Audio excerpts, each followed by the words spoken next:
This is our DoAll 400M horizontal bandsaw. Operating this saw will be required for all of your stock to make the various projects in milling, turning, and the semi-precision classes. A couple things about this bandsaw is it's going to be able to cut across the stock horizontally. So as you come at me this way, that means we can take the saw, lift it up, and what it does is it slowly feeds down the saw here, your stock-in device right here, and will eventually slice it off as you would a knife along a longer piece of stock or some such arrangement. Going to the back of the saw, lift the head back up again, you'll notice that it is moving down. And I'll zoom in a little bit onto our little control panel as we sit and look at it right here. This control increases or decreases the speed that the head goes down. We don't want this changed. This setting here is good for all the material we cut. It is slow and intentional. We want to get a lot of life out of the blade. We don't want to rush the cuts. And the slower that we cut, the more accurate this face will be, so the saw won't wobble off and cut things crooked. So don't change the feet. What we have here is a little knob. We're going to put that down out of the way. This is called feed. This position here, where my finger is, pointing up, means that the saw is open to feed down. Of course, when you're doing a live cut, you would be using the saw with the blade running, but right now you'll see that it is, if we were to wait, as we're filming here, it's actually going down at a slow speed. That's not acceptable if you're ready to start putting your stock through here. So you can turn this 90 degrees to point to the word hold, and now the blade and the head is standing still. So you'd be able to pull your stock through here, measure off what you need to cut, and so on. So this is the feed, which we won't change. You would set right where it is, and that's pretty much almost closed. But this little valve, when it's pointed up in the feed side, now allows the head to go back down.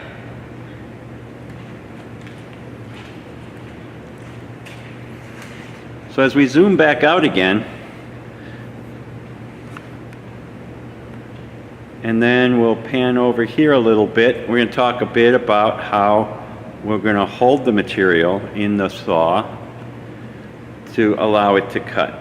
So here we now have our view adjusted.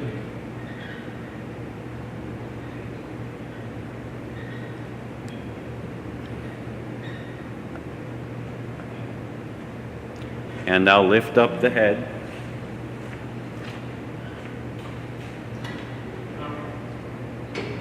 I'll put the knob on hold like we showed before, because as you see, the blade is moving down, so we want to put it on hold. And here you see two pieces or two jaws of the vise that will hold your material in place to cut. So what I want to do is cut a 3-inch piece of aluminum, 3 inches long. I want to hold it in the jaws. And as we go to our stock table, you'll see the rolls behind.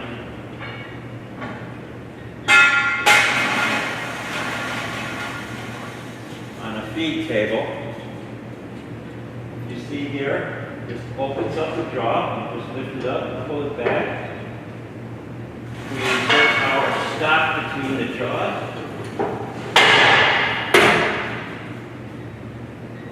The knob back here, which we'll look at in another, and we'll close our jaws in. on our part, and now our stock is held between the jaws. We haven't measured it yet. If I want to cut this piece 3 inches, what I'm going to do is I'm going to let the blade go down so that it gets kind of close to the stock. Just be patient, let it go down slow. And then what we're going to do is we're going to measure off with a tape measure. Most of the stock you're going to cut will need to be about a 1/16 of an inch oversized. So this is 1x3. We use this in semi-precision and milling fundamentals. But as I'm now getting closer to the material, with my blade, I'm going to stop it right there. The jaw is loose. You get my tape measure from back here. And you'll see that it's loose enough that I can advance this part out by hand. And all we want to do is just get a rough measurement. I want it to be 3 1/16 of an inch. So you just kind of hold your scale up on there, set your part back, make sure you're about a 1/16 of an inch over. You don't want to cut it to size. You always want to cut it oversized. In the milling examples and semi-precision, the piece needs to be 1 inch thick, 3 inches wide, and 3 inches long. So the saw cut part is going to be 3 1/16 of an inch. We now tighten the jaw around the part, and we're ready to make a cut. So you see our setup. Now we're going to zoom out and show you the other parts of the saw that I was using to hold and adjust the jaw holding. So I'm going to bring the saw blade back up again so you can see this. This knob is going to tighten the vice jaw. A little hard to see with my part here. Pull that out of the way. That's our control panel for the blade. I'm going to zoom in just a bit on that face and take a look at the setup a little closer. There we go. Your jaw is roughly adjusted by simply lifting it up. This part loose. Lifting it up, slide it in.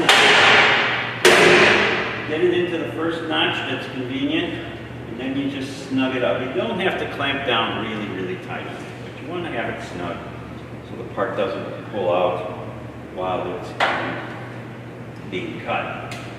We'll also look at making the cut now, just one piece. But if you're doing multiple pieces, you can actually put this part in the position so that when you do multiple pieces, it'll rest against this. But then it's important to get that out of the way before you start the cut.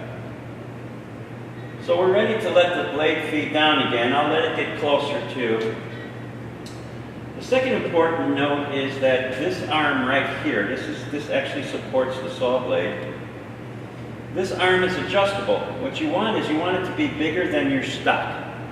So you'll see as this gets closer down, the face of this little blade here is wider than the stock. This knob here is where you will adjust this arm, and it's already set up that it is ready to cut in the right position.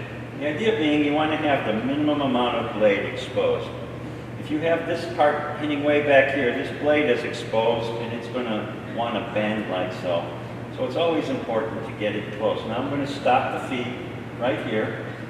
The teeth have not touched the part. Obviously we don't want this head to feed down into the part without the blade running.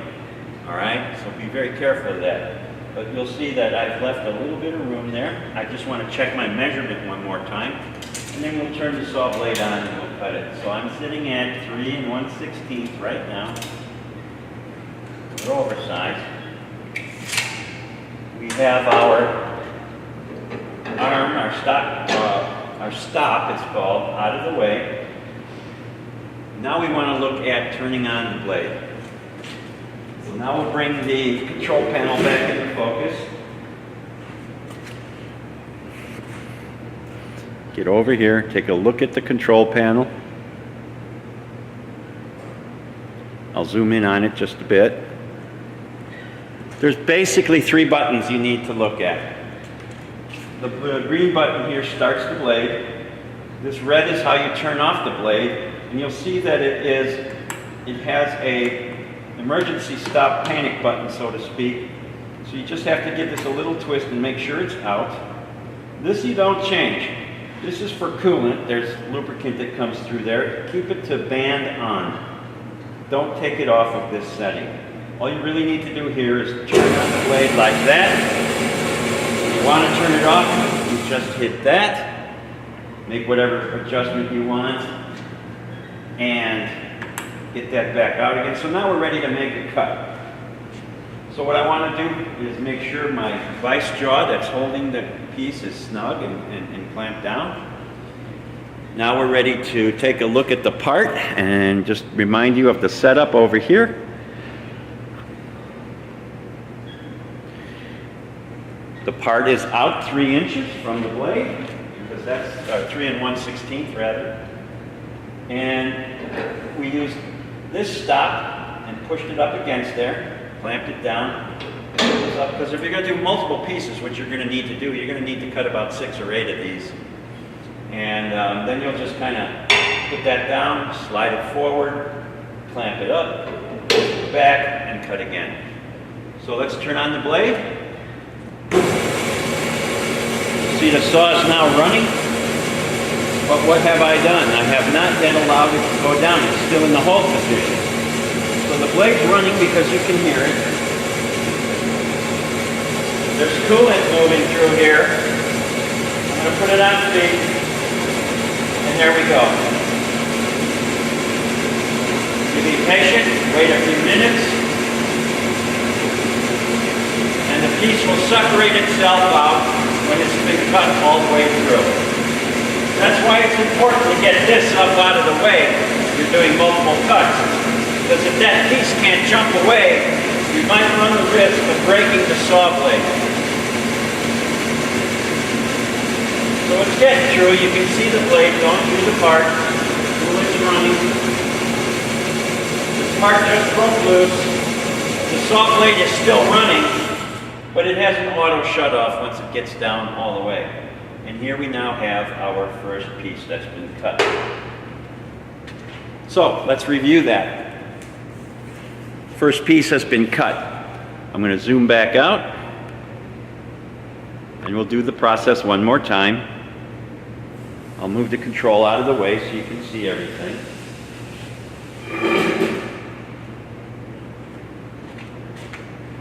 Put our lever on hold. Lift up the head. It should stay in position when you have the hold on. Now you loosen up your jaw. And the good news is we could measure it again if we wanted to, but we'll save ourselves the trouble and just bring down our stop. We'll slide our stop forward. Push it up against the stop, lock down the jaws of the clamp. Important, move the stop out of the way. Put it to feed, or rather, don't feed it just yet. You can turn on the blade at this point if you like. Put it on feed, wait for it to cut through.